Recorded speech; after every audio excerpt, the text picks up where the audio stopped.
How long do you spend writing your progress notes every day? If it's over 30 minutes, you should check out Describe. Describe is a HIPAA-compliant AI note-taking software that I and many of my students use daily. It saves me 1 to 2 hours a day on my documentation around consulting, and I know it's going to save you more in counseling. Also, it customizes exactly to my own writing style. I recommend that every therapist give it a trial. It's free. Go to describemed.com to get started for free. Again, that's describemed.com to get started for free.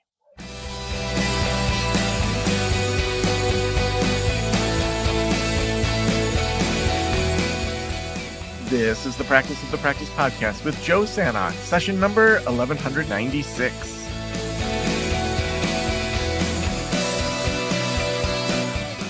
I'm Joe Sanok, your host, and welcome to the Practice of the Practice podcast. We have had some amazing episodes over the last month or two. So many just like amazing guests we've had. We have a whole new way that we're seeking out guests, and it's just really exciting to see things. Just getting some amazing guests that are interesting and diverse. And we talk about how to have a thriving private practice you absolutely love, but we also want to talk with just people that are doing interesting work in the world that supports mental health, that supports pushing back on bad things in the world, and promoting justice, promoting connections with other people, finding those bright lights wherever they are. And sometimes, a lot of podcasts aimed at therapists, just talk about the business, or they just talk about one tiny aspect of running the business. And that's just, my curiosity is too broad for that. So this show, we try to, jump all over the place and find some consistent things throughout different corners of the world. So I'm really excited today to have author Eloise Corvo, who finds inspiration and peace of mind while sulking around her house library, which her husband affectionately calls embodies a Edgar Allan Poe meets Applebee's aesthetic. Eloise has short fiction published in literary magazines like The Corner Bar, and her debut novel, Off the Beaten Path, came out in March through Level Best Books. She loves mint chocolate chip ice cream, appreciates a good puzzle, and adores her cat Gumbo and dog Martin Short. You can learn more about her at Eloise Corvo. So Eloise, welcome to the Practice podcast. Hi, Joe. Thanks for having me. Yeah, I'm surprised you got through the ranks because I absolutely hate mint chocolate chip ice cream. Oh, no. And it's so funny because my bio literally says I hate mint in chocolate. And it's funny how we pick up those like things that we take a stand on, and here we are at total opposing sides of the aisle. Uh-oh. Don't hold it against me. I won't. But why do you like the toothpaste flavor in your ice cream? Okay, I wouldn't say toothpaste. I love the combination of something refreshing and something grounding, like dark chocolate. I think it's a fun vibe mix. So, just my take. But oh man, makes me want to go puke. Well, okay, so you're an author. So is that something that you like went to like undergrad or grad school, or that was like your thing, or is that something that kind of emerged at a different point in life? No, later in life. So my education is actually in marine biology and limnology. So the Oh my study God, of I gotta salt pause you and right there. freshwater. My daughter wants to be a marine biologist, and she is thinking about starting a podcast interviewing people in that field before she gets into high school. So you're gonna have to come Hey, back if to she her show wants to if she watches it. That's killer. I'd love to. Yeah, absolutely. So, I have a master's in marine biology, and then, there's a lot of technical writing in science. So I think that did sort of serve me in a creative writing, which has been a hobby just for the last handful of years, and taking it one step further with this new novel that's just come out. So, yeah. That's awesome. I mean, I heard a stat recently, and I don't remember where I heard it, but it was something like 60 or 70% of people want to write a book, and something like 3% actually do it. So, like, how did you go from being in the 60 to 70% that is like, yeah, I'd love to write a book, to being actually a person that wrote a novel? It is tough. I think it is definitely an act of discipline more than anything. And so just waking up every morning and saying, yes, I'm going to spend time working on this thing that will not be finished for a very long time is hard to do. And so I started writing longer form fiction, like, novellas, short stories into this book actually during the pandemic. So 2020, 2021, where I had the time and was actively looking for safe hobbies that I could do at home. That, weren't necessarily involving a lot of other people. And so this book, the first draft of this book actually came during a winter up here in Traverse City that is very cold, a little harsh. So I was inside anyway, and that really helped the alleviate the time constraints, I think. Mhm. So when I think fiction, I mean, I think that there's like a lot of ways that someone could enter into writing a book, and I'm sure that the approaches are as unique as the authors themselves. But like for you, what was helpful to get organized? When I think about, I did Thursday's the New Friday, which is nonfiction, and to me that made sense. It's like, okay, I'm building upon each chapter, and think about the science and stories and things like that. But when I think about fiction, it's like oftentimes there's just so many plots going on. I feel like I would just like lose track of everything. Like, how did you stay organized with your ideas in the actual process of writing? Yeah, so they actually, in the fiction writers world, we call that dichotomy like pantsers, like you fly by the seat of your pants as you're writing, or plotters. And I write mysteries primarily, which are plot heavy, right? Like it's kind of hard to just stumble upon a good mystery plot with twists and clues at appropriate times. So I have pretty lengthy outlines before I start actually drafting a new book. And that is almost a short story in and of itself that then just gets fleshed out. So I will take, like, for example, this book took a few weeks to really get all the story beats that I wanted, some of the key clues that I wanted to plant, who are the red herrings that I want to make sure are really fleshed out, well rounded characters. That's all figured out beforehand. And then when I go down to sit and write, it really is, like I said, that discipline of like, all right, I'm going to try and write a chapter today. It's going to be rough and not the prettiest thing, but at least there'll be something there that I can go back and edit later. So that's sort Mm. of. Now, were there any things in the book that like, I've heard of people say that sometimes the characters surprise you, like Alex, your husband and I are in improv together, and it's like, there's times when I'm like start with a character and then stuff happens. I'm like, where did that come from? It was like a different plane of reality that I got to embody this character, but it didn't feel like it was anything my idea. Like, were there things that your characters did that you're like, that's amazing, and that didn't feel like that came from me? Yes, it's so fun when it's almost like a little bit of a self-discovery too, of like where my head is at when I'm drafting. So, in this book, there is an awesome character her name is Charlotte Roth, and she is a like frenemy to our protagonist. She's sort of a foil in sorts, and just sort of like a town busybody that we love to hate. And she was not in my original plan for the story at all. But when I started to sit down and actually write it, she just sort of spilled out of me, which was like, oh, I should do some reflecting on why why that sort of came out today. But yeah, those surprises are a lot of fun.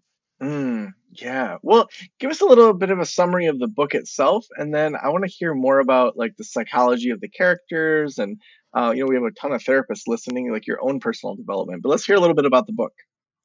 Yeah, so the book is a murder mystery. It's a cozy mystery for those of you familiar with shows like Only Murders in the Building or Agatha Christie books. It's sort of that vibe. So it takes place up in Traverse City area where I live, where Joe is, and a fictional state park that is 40 square miles of wild dunes and forests. And follows a head park ranger. Her name is Maudie Lorso, and she's coming off of a really bad breakup and throwing herself into her work, sort of a unhealthy coping mechanism, we'll say. Um, in the throes of all of this, her job is on the line with budget cuts and all kinds of chaos happening. She finds a dead body on the trail. And is sort of forced into helping solve this murder as a way to preserve this life that she's built for herself. So it's a fun story. Wow. It's a trilogy, so this is book 1 of 3.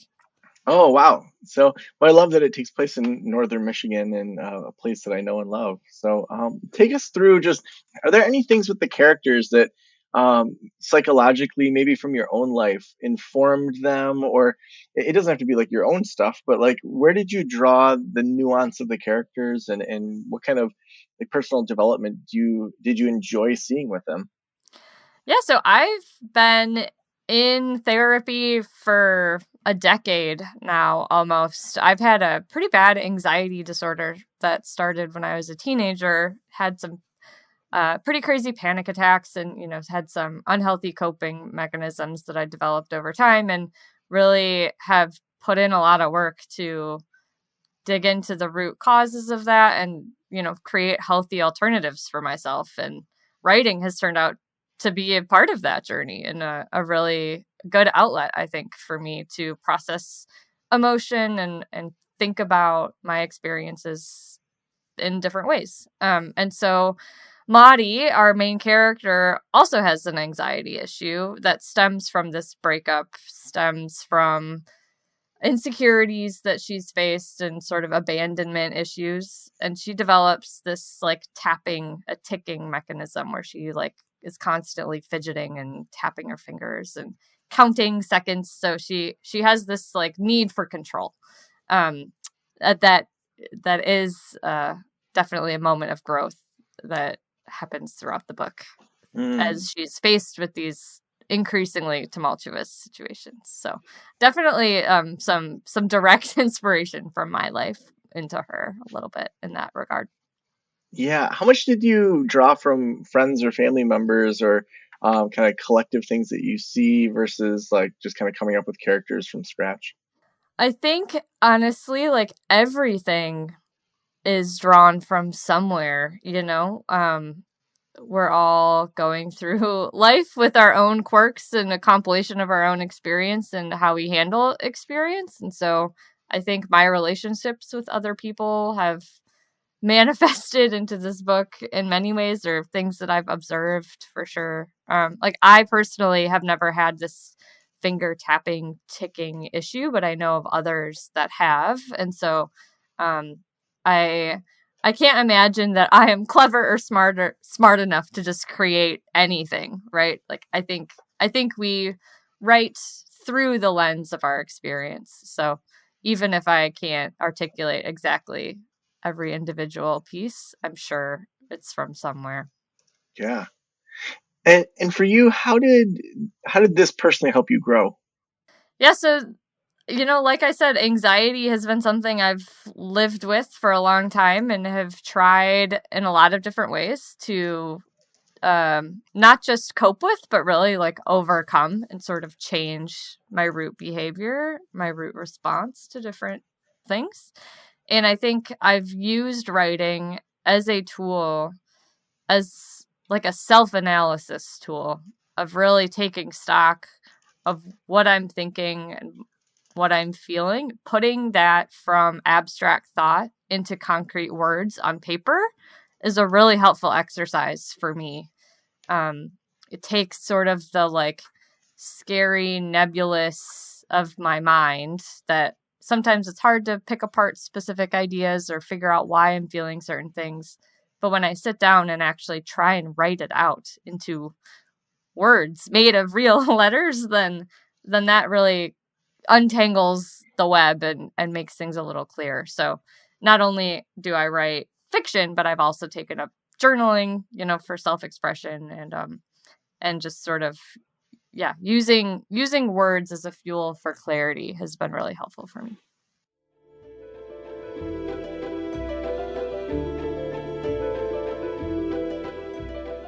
Something always comes up when you're running a private practice. Well, Gusto's payroll and HR services can make it a little easier. Gusto was designed for you, the small business owner. They take the pain out of running a business, automatically calculating paychecks, filing payroll taxes, setting up open enrollment. Gusto does it all. Want more? Time tracking, health insurance, 401k, onboarding, commuter benefits, offer letters, access to HR experts. You get the idea. With Gusto, you can focus on the joy of running your private practice. It's super easy to set up and get started, and if you're moving from another provider, Gusto can transfer all your data for you. Here's the best part. Because you're a listener, you get 3 months totally free. All you have to do is go to gusto.com/Joe. Again, that's gusto.com/Joe. I'm telling you, you're going to love Gusto. Get started today. You said you're incorporating writing as a tool for self-analysis. Like, tell me more about that. Like, dig into that. Like, what's that look like for you?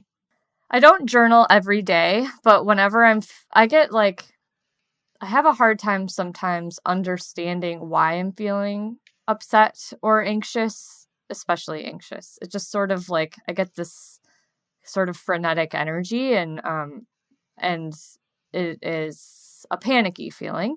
And so when I'm in those moments, I try and break out my journal, sit down and just free write.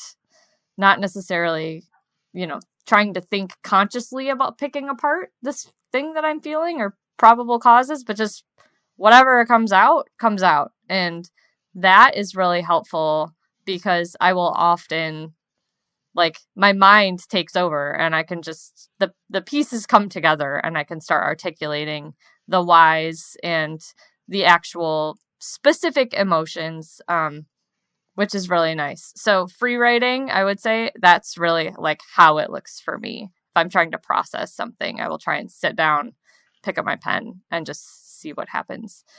In terms of fiction writing, like in this book, there's some experience with, breakup and some trauma, not directly mentioned, but just like in the past, it's referenced. And so I think these bigger things that we carry with us through life, like the loss of a loved one or, like a really bad breakup when you're younger, those things, I think those experiences carry with us forever. And I found fiction writing can be helpful in just exploring what life is like living with these things, living with trauma, living with these experiences that we don't necessarily enjoy looking back on. It's a nice way to just explore those from different angles. Well, you said you've been in therapy and you've used writing really as a way to kind of self-develop and get deeper. What do you wish your therapist would have done in regards to using writing in the clinical sessions or as homework outside of it? I sort of brought writing to my therapy. It was not something that my therapist suggested I try. And so I feel like if it were presented as an option to me, I could have been doing this for much longer. Maybe we'd be sitting here talking about my fourth or fifth book instead of my first one, So I feel thankful that I sort of stumbled upon it myself. But I would have been receptive to that as something to try out. I'm sure everyone is different, right? So maybe others wouldn't latch on, but having it been presented and maybe some like actual exercises around what to write about could be really helpful, I think, to a lot of people. Yeah. Now, I know that like the nonfiction world, the way people get books out there is either, self-publish or, having an agent that then, takes your book proposal around and then you meet with publishers and then hopefully they make an offer and then you write the book because you kind of sketch out the outline and some chapters, but you don't have to write the whole thing. Then like a year later, your book comes out. In the fiction world, if there's therapists that are like, hey, I would love to do this, but I have no idea what that process looks like. What's the process look like in regards to, like, do you write the book first, or do you sketch it out and then approach publishers, or like, how's that side of it work with the actual process of getting a book published? It is much different than the nonfiction world, which is surprising to me as I explored this journey myself. Coming from academia and like science literature, I would have thought it would have been similar to your experience where you shop around a proposal. But no, you have to write the book before anything else. So you need a really solid draft that is not necessarily professionally edited by somebody else, but, free of typos and errors with a well fleshed out story. Then you can do one of three things. Option one is self-publish, which is viable. A lot of people make awesome careers out of self-publishing now. Option 2 is traditional publishing. So there are really only 4 major publishers out in the world. Like if you were to walk into a Barnes and Noble, I would say 99% of the books in there are published through one of 4 companies. And in order to publish with those companies, you need an agent. So you then shop around your book to literary agents through what's called the querying process. You write a letter, like a cover letter, you send them chapters of your book, and then they sort of sign you as a client, and then they go shop around your book. Option 3 is sort of a hybrid of the two. That's the route that I took with Off the Beaten Path.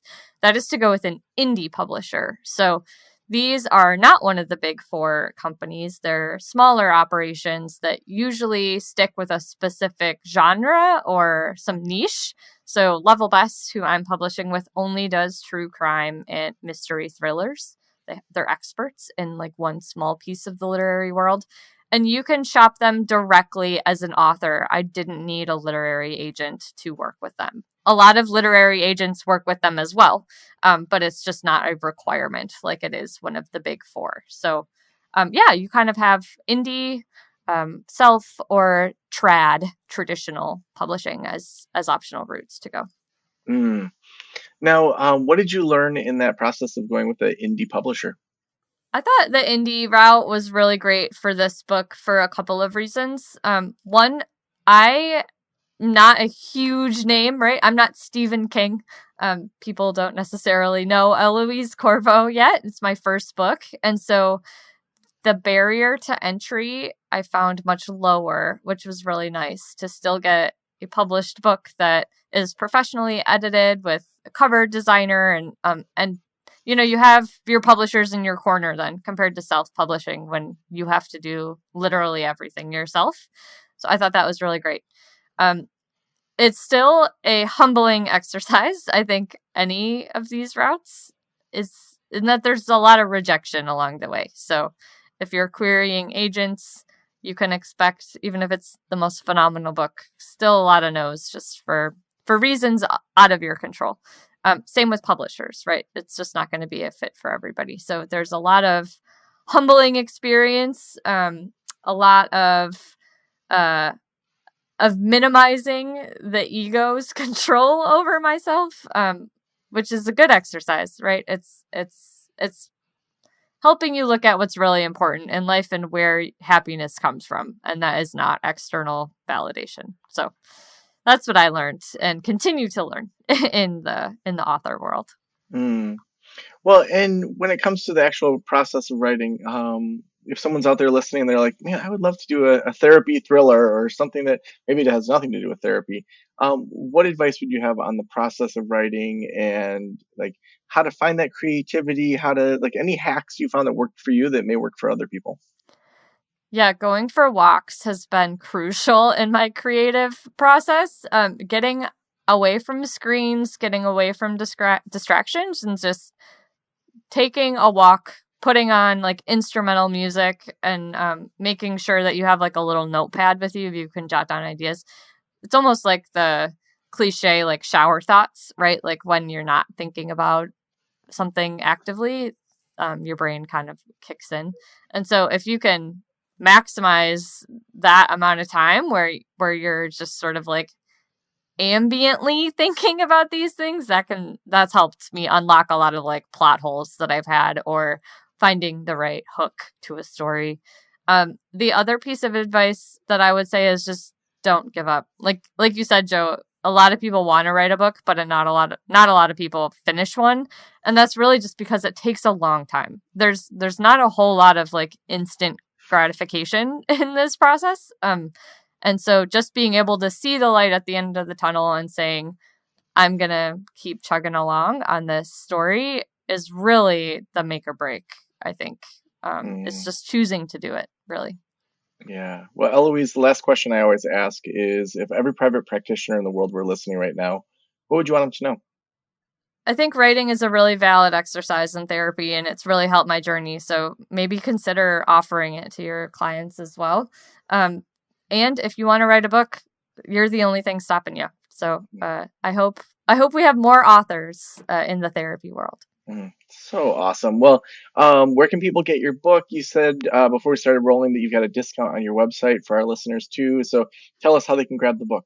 Yeah, so this book is available where all books are sold. You can get it online at Amazon or barnesandnoble.com. If you'd like to support your indie bookstore near you, which I recommend, you can ask them. They should be able to stock it for you if it's not on their shelf already.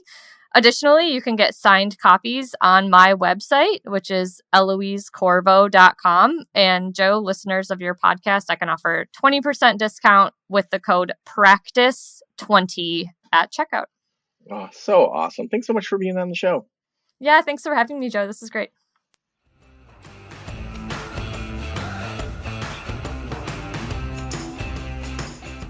It's funny. I started writing a few novels in college. Actually, in high school, I started writing one too, and they all got about a third of the way in, and then they just kind of died out. And so it's interesting because I do think that actually, as I was listening to Eloise, they helped me sort out some feelings and some thoughts and some characters that were things I was sorting out, and maybe just the act of writing maybe did its job more than the completion of the book. So I love making up stories. It's funny because Eloise, we talked very briefly there about improv. That I started this improv group called Red Trillium, where it's sort of like a murder mystery that is improvised from stage, like a 45-minute play where we ask the audience for a ridiculous murder weapon and a ridiculous place to get murdered. So we've done like an eggplant in a lighthouse. We've done a microphone in a laser tag arena, and just that creative act of finding twists and turns is just so interesting to me. I haven't found ways to really like bring that world as much into my the practice world, but I'm sure there's something there. Maybe we'll figure that out in this coming year. And, we couldn't do this show without our amazing sponsors like Gusto. Gusto, as a small business owner for me, paying and taking care of the team and getting, the benefits and taxes and all of that stuff is just really hard to figure out sometimes. So Gusto makes it way easier. And right now, our listeners are getting 3 months totally free. Just head on over to gusto.com/Joe. It's where we run our payroll. Again, that's gusto.com/Joe. Thank you so much for letting me into your ears and into your brain. Have a great day. I'll talk to you soon. Special thanks to the band Silence is Sexy for that intro music, and this podcast is designed to provide accurate and authoritative information in regard to the subject matter covered. It is given with the understanding that neither the host, the producers, the publishers, or guests are rendering legal, accounting, clinical, or other professional information. If you want a professional, you should find one.